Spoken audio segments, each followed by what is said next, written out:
Halo, selamat sore. Jadi kita ketemu lagi dalam renungan singkat sore hari ini. Jadi temanya sore hari ini yaitu tentang dosa pembiaran.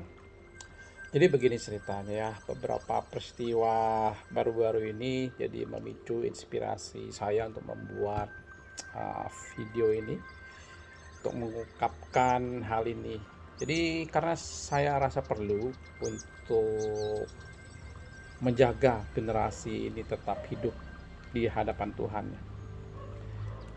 Jadi kita masuk ke topiknya ya. Orang banyak ya mengenal istilah itu silent is golden. Diam itu emas. Tapi beberapa dari kami yang sudah pernah ikut dalam camp pria sejati, kami punya istilah sendiri yaitu tidak selamanya diam itu emas. Ada kalanya hanya kuning belaka. Jadi teman-teman yang sudah ikut camp pasti kenal istilah ini. Jadi ceritanya begini, jadi suatu sore ya, anak saya ini mau ke gereja, lalu ngajak dua orang temannya dan kemudian satu orang anak lelaki itu diantar oleh mamanya ke rumah. Nah, anak lelaki ini datang tidak menyapa saya dan masuk kemudian duduk, dan saya juga heran, mamanya juga ternyata membiarkan anaknya, tidak mengajar anaknya untuk menyapa orang yang lebih tua ya. Biasa kalau kami dipanggilin suk-suk itu istilahnya paman ya.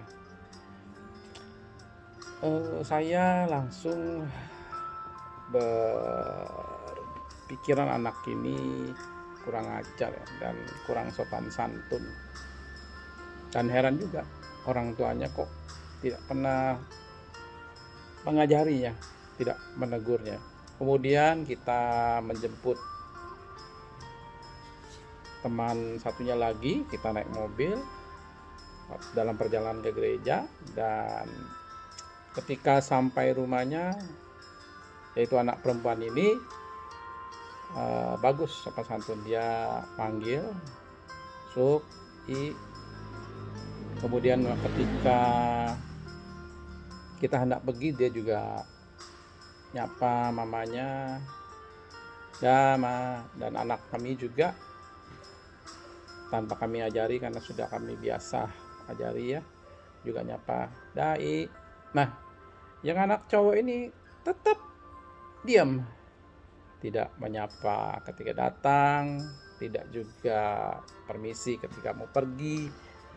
Jadi kami dengan istri agak tergelitik dengan hal ini, karena bagi kami hal itu merupakan hal yang kurang sopan ya. Jadi kami ajari dia, ayo San,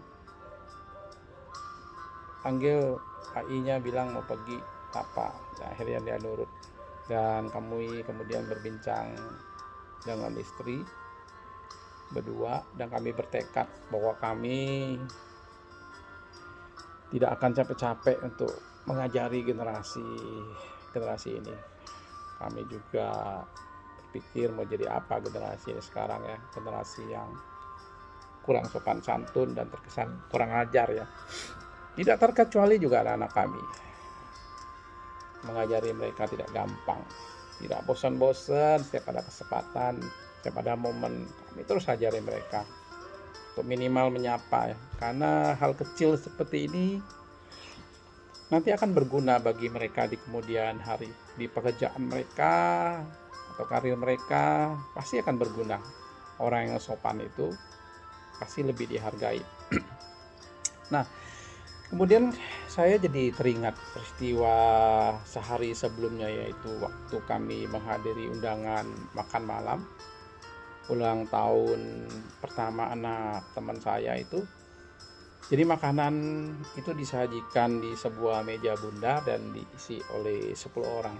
Itu makan meja ya. Dan ada seorang teman yang bawa anaknya gemuk datang, anak ini tidak menyapa, langsung duduk, dan orang tuanya juga yang datang bersamanya dia, juga tidak menegur, tidak mengajar.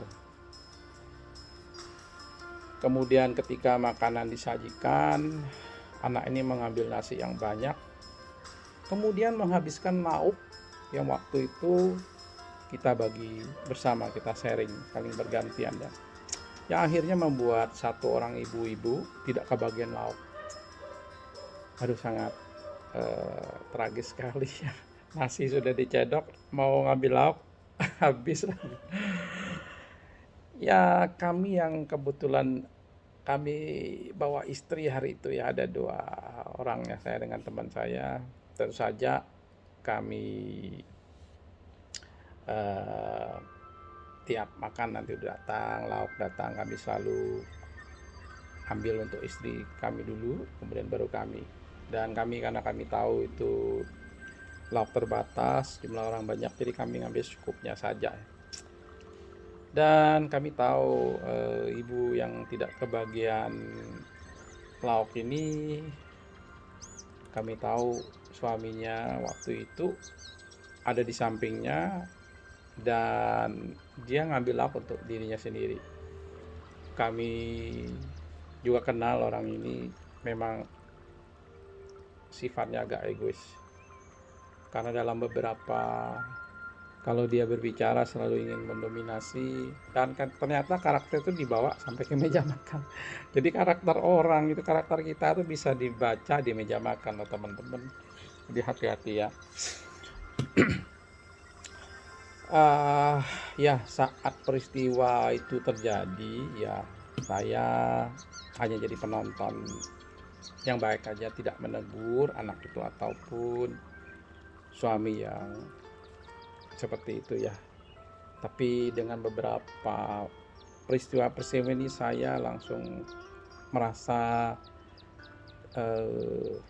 tertegur, bahwa saya berjanji lain kali kalau ada peristiwa yang serupa, saya akan bicara, saya akan negur, no matter what lah. Kemungkinan ada yang tidak senang, saya nggak peduli, karena saya sudah jadi pelaku firman. Nah, di Alkitab ya, dalam suatu cerita di Alkitab, kita tahu cerita Imam Eli ya. Imam Eli yang sudah tua, umur 90-an, dia saat itu jatuh, terlentang dari kursi, patah batang lehernya, kemudian mati. Ketika mendengar kabar kedua anaknya itu mati di medan perang, dan yang lebih shock, tabut Allah telah dirampas musuh. Jadi memang ada satu latar cerita sebelum kejadian ini terjadi, yaitu dalam 1 Samuel 3 ayat 12 kita bisa membaca ya.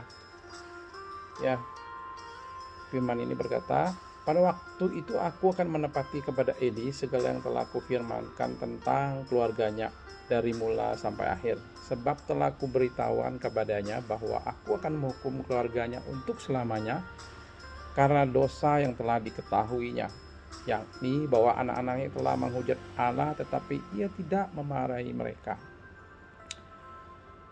Jadi kita belajar dari cerita Alkitab tentang dosa pembiaran ini. Imam Eli ini tahu dosa yang telah dilakukan anaknya, yaitu pada saat itu anak-anaknya itu kurang ajar sikapnya, mereka tidak menghormati kekudusan Tuhan. Tetapi Imam Eli ini tahu, tapi membiarkan, tidak menegur, tidak memarahi mereka, dan Tuhan menjadi marah. Kita juga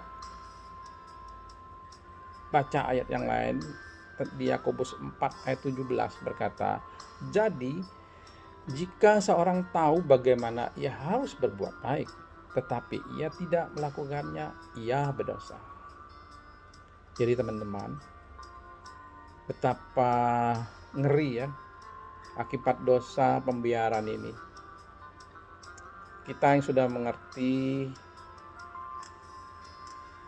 kita yang sudah dibukakan hatinya untuk tidak melakukan dosa pembiaran ini, marilah kita mulai mempraktekkan firman ini. Demikian sharing firman bagi sore hari ini. Semoga bisa menjadi berkat bagi kita semua. Dalam nama Yesus. Amin.